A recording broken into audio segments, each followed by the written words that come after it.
Hello everyone, today's topic is the breast cancer. So आज हम इस टॉपिक में बात करेंगे कि ब्रेस्ट कैंसर एक्चुअल में होता क्या है। So what is breast cancer?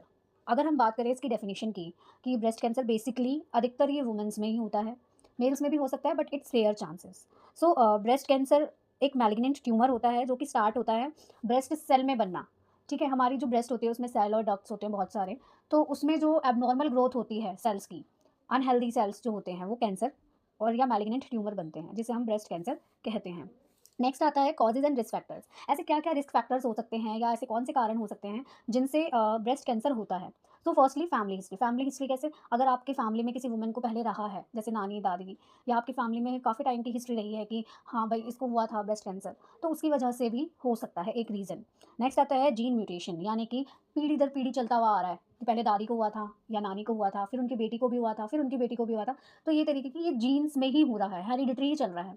Next आता है लेट चाइल्ड बियरिंग। जो मदर एडवांस प्रेग्नेंट होती है, मीन्स जो 30 साल की उम्र के बाद प्रेगनेंसी में जाती हैं या जो बहुत लेट उम्र में चाइल्ड बियर करती हैं, मतलब प्रेग्नेंट होती हैं, उनको भी ये प्रॉब्लम्स फेस करनी पड़ सकती हैं।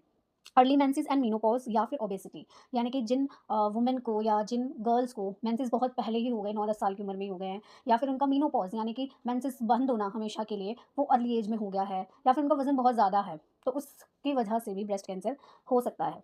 Prolonged use of oral contraceptives, या कोई वुमेन या कोई लेडी है वो बहुत ज़्यादा ओरल कॉन्ट्रासेप्टिव्स का यूज़ करती है और बहुत लंबे समय तक यूज़ कर रही है, ठीक है, तो उस कंडीशन में भी ब्रेस्ट कैंसर बन सकता है। नेक्स्ट आता है हार्मोनल रिप्लेसमेंट थेरेपी। ये एक तरीके का ट्रीटमेंट होता है जिसमें आपको हार्मोन्स बाहर से दिए जाते हैं सप्लीमेंट्स के रूप में, और अगर आप उसको बहुत ज़्यादा लेते हैं तो वो भी एक कारण बनते हैं ब्रेस्ट कैंसर का। देन आता है अल्कोहल इनटेकिंग। ये भी एक अल्कोहल, तंबाकू, सिगरेट, ये तो बहुत बड़े मेजर कॉजेज़ हैं हमारे किसी भी ऑर्गन के कैंसर का, ठीक है? तो हमको ये अवॉइड करना चाहिए। नेक्स्ट आता है clinical manifestations, means sign and symptoms क्या होंगे अगर ब्रेस्ट कैंसर है, हमें कैसे पता चलेगा? क्योंकि कैंसर तो फर्स्ट स्टेज में पता ही नहीं चलता, बट आप कैंसर को फर्स्ट स्टेज में नहीं पता लगा पा रहे हैं, तो आप एटलीस्ट ये तो देख सकते हैं कि हमें क्या-क्या साइन आ रहे हैं बॉडी में, क्या-क्या सिम्पटम दिख रहे हैं। तो वो साइन और सिम्पटम्स क्या हैं? फर्स्ट आता है लंप इन द ब्रेस्ट और अंडर आर्म। अंडर आर्म के आसपास या फिर ब्रेस्ट में एक लंप दिखेगी, गांठ दिखेगी। नेक्स्ट आता है thickening and swelling. Of course breast tight हो जाएगी, स्वेल्ड फील होगी, टच करने पे दर्द होगा। Next mass hard and irregular border. जो आपकी एक ब्रेस्ट जो है वो प्रॉपर शेप में थी, उसके बॉर्डर्स इरेगुलर हो जाएंगे, वो अलग अलग से हो जाएगी, उसका जो मास है हमारी ब्रेस्ट में वो हार्ड हो जाएगा। नेक्स्ट आता है irritation of breast skin. Breast skin के अंदर इरिटेशन सी होगी, इचीनेस होगी, दर्द होगा, ठीक है। पेन इन निपल, आप जब निपल प्रेस करोगे या निपल में अचानक ही अपने आप ही दर्द रहना शुरू हो जाएगा। नेक्स्ट आता है change in size and shape of the breast, ठीक है, तो आपकी ब्रेस्ट के साइज और शेप चेंज हो जाएंगे ब्रेस्ट कैंसर की सिचुएशन में। तो ये कुछ सिम्टम्स थे हमारे। नेक्स्ट आता है कुछ वार्निंग साइंस होते हैं जो हमें देखना ज़रूरी होता है एक पर्टिकुलरली। तो सबसे पहला, जो ब्रेस्ट है, या तो ब्रेस्ट में पेन होगा या चेस्ट में पेन होगा, ठीक है। ईची ब्रेस्ट हो जाएगी, मतलब ब्रेस्ट में बहुत ज़्यादा खुजली रहने लगेगी, ठीक है। अपर बैक, उसके अलावा आपको कहाँ कहाँ दर्द होगा? अपर बैक में, नेक में, शोल्डर्स में, इन जगहों पे पेन रहेगा। Changes in the breast appearance, आपकी ब्रेस्ट अजीब सी दिखने लगेगी। एक अगर सही है तो वो नॉर्मल साइज़ की दिखेगी, एक जबकि आपको बाहरी टेंडर्ड स्वेलिंग सी, रेड सी ऐसी दिखेगी, जैसे इन पिक्चर्स में दिखा रखा है, ठीक है। स्वेलिंग और लंप दिखेगा। अब मैं आपको इन फोटोज़ वीडियोज़ में दिखाती हूँ। हम अगर बात करें तो आप देख रहे हैं ये लम्प्स हो गए हैं, ठीक है, ये लम्प्स हो गए हैं। या तो आपको निप्पल डिस्चार्ज आएगा, डम्पलिंग्स डिम्पलिंग्स आएँगी, मतलब डॉट डॉट देख रहे हो, ये चीज़ आएँगी।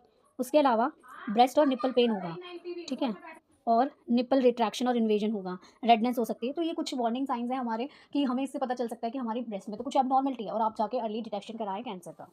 नेक्स्ट आता है types of breast cancer. Breast cancer 2 type के होते हैं। पहला होता है नॉन इन्वेसिव और दूसरा होता है इन्वेसिव। सो ब्रेस्ट कैंसर जो नॉन इन्वेसिव वाला है, पहले हम उसके बारे में पढ़ेंगे।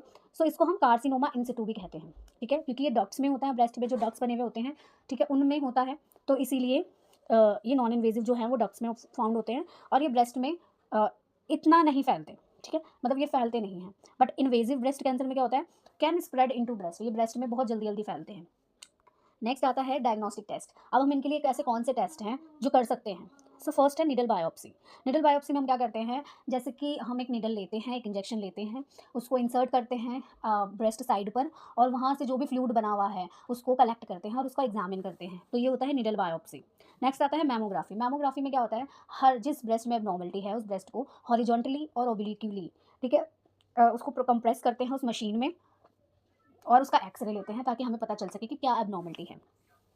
अदर्स में हम क्या करेंगे, पहला ultrasonography of the breast, MRI कराएंगे, magnetic resonance imaging, and PET positron emission test कराएंगे, और उसके अलावा हम बीएससी यानी कि ब्रेस्ट सेल्फ एग्जामिनेशन करा सकते हैं। अगर आपको ब्रेस्ट सेल्फ एग्जामिनेशन की एक अलग से वीडियो चाहिए तो I will make it sure, and उसमें मैं आपको करके बताऊंगी कि किस तरीके से आप खुद भी कर सकते हैं ब्रेस्ट सेल्फ एग्जामिनेशन, और उसमें क्या क्या ज़रूरत होती है, कौन से टाइम पीरियड पे करना है, ये सब कुछ इन्फॉर्मेशन होगी। नेक्स्ट आता है ट्रीटमेंट। अब ब्रेस्ट कैंसर का इलाज भी है, इसमें घबराने की कोई बात नहीं होती, इनका इलाज है और बहुत सारे केसेस ठीक भी होते हैं। तो ट्रीटमेंट क्या है? पहला है कीमोथेरेपी। कीमोथेरेपी जो है वो हेल्प करती है कैंसर सेल्स को डिस्ट्रॉय करने में। कभी कभार ये सर्जरी से पहले भी यूज़ करी जाती है जिन लेडीज़ का बहुत ज़्यादा कैंसर फैल चुका होता है। ठीक है, नेक्स्ट आता है रेडिएशन थेरेपी। रेडिएशन थेरेपी एक बहुत ज़्यादा इफेक्टिव वे है ट्रीट करने का, रिड्यूस करने का कैंसर सेल्स को, और ये भी चांसेस रिड्यूस करने के लिए कि वो वापस से ना हो, इसलिए रेडिएशन थेरेपी करी जाती है। उसके अलावा रेडिएशन थेरेपी के भी दो टाइप होते हैं, एक होता है ब्रेकी थेरेपी। इसमें क्या होता है, इंटरनली हम रेडिएशन देते हैं, लेकिन इसमें नेक्स्ट वाला है वो है एक्सटर्नल बीम रेडिएशन, हम बाहर से ही देते हैं रेडिएशंस को। देन आता है अब सर्जिकल ट्रीटमेंट हम क्या कर सकते हैं। तो पहला है ल्यूपैक्टमी। ल्यूपैक्टमी में क्या होता है, हम इसमें ब्रेस्ट को कंजर्व करने की कोशिश करते हैं, उसी एरिया को काटते हैं अधिकतर की जहाँ पर ज़्यादा प्रॉब्लम होती है। बट इन पार्शियल और सेगमेंटल मास्टेक्टमी में क्या होता है, हम या तो आधी या पूरी ब्रेस्ट को निकालते हैं, उसके टिश्यूज़ को रिमूव करते हैं। सिंपल और टोटल में कम्प्लीटली रिमूव कर देते हैं ब्रेस्ट को विद द निपल्स। ठीक है, और मॉडिफाइड रेडिकल मास्टेक्टमी अभी न्यू है। ठीक है, so this is all about the breast cancer. So I hope you like the video. If you like the video, please share, subscribe and comment. If you have any doubt, I will surely give the answer. Please comment. And if you want to कि हम BSc पर एक video बनाएं तो please आप comment करें, हमें बताएं कि आपको हमारी वीडियो कैसी लगी। I hope you like the video. Thank you.